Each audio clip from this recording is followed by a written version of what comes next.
దేనువులలో ఒక కామదేనవ నిండో గర్భంగా ఉండేటువంటి కామదేనవ మహానుభావుడు వల్లవల విద్యను సమాజం చేరుకుని కనులాలు చూస్తున్నారు. అవునవును. ఆ కామదేవుడికి వామదేవుడు ప్రశ్నించినాడు.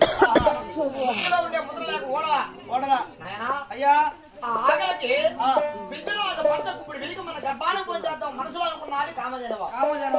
అక్కడ కదిలిపోయేటప్పటికి ఈ ముసుగులో ఉండే ముద్రలేక ఊడి అంబోబడి కాకేసిందా. చూస్తే అమ్మా ఓ కామదేవ నీ గర్భంలో వల్లవల విద్యరాజు పంచకుప్పుడు వెలిగి నీ గర్భానం పోచేద్దాం అనుకున్నావు ఈ మనసులో అనుకున్నావు కాబట్టి నీ శరణమ్మ పాలన తలయారనే మోసి చూసినాడు వల్లవల పెద్దరాజు మనకి సంతానం లేని ఆ ముసుగులో ఉండే ముద్రలాగా ఇప్పుడే బిడ్డ వామదేవుడు తెలిసి ఉన్నది. అంటే మనకి సంతానం కలగాల, సరివారు కావాల, బాలలు కలగాల, కొడుకులు కలగాల, కుమారులు కావాల అనుకుని ఆ కామదేవ చూసే వాదనికి ఈ వల్లవల పెద్దరాజు హఠారి వచ్చినాడు. ఓయే వల్లవల పెద్దమ్మ నేను ఎన్నపించే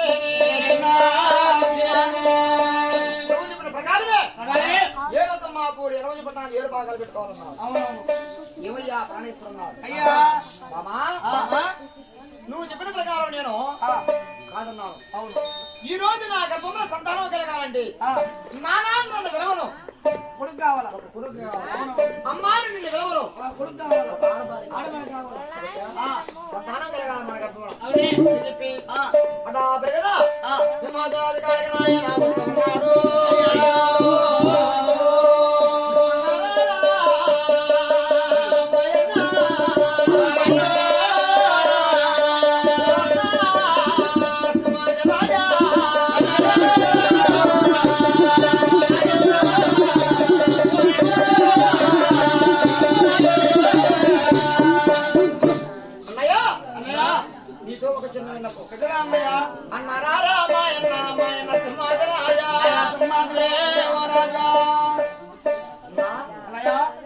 ఉన్నావు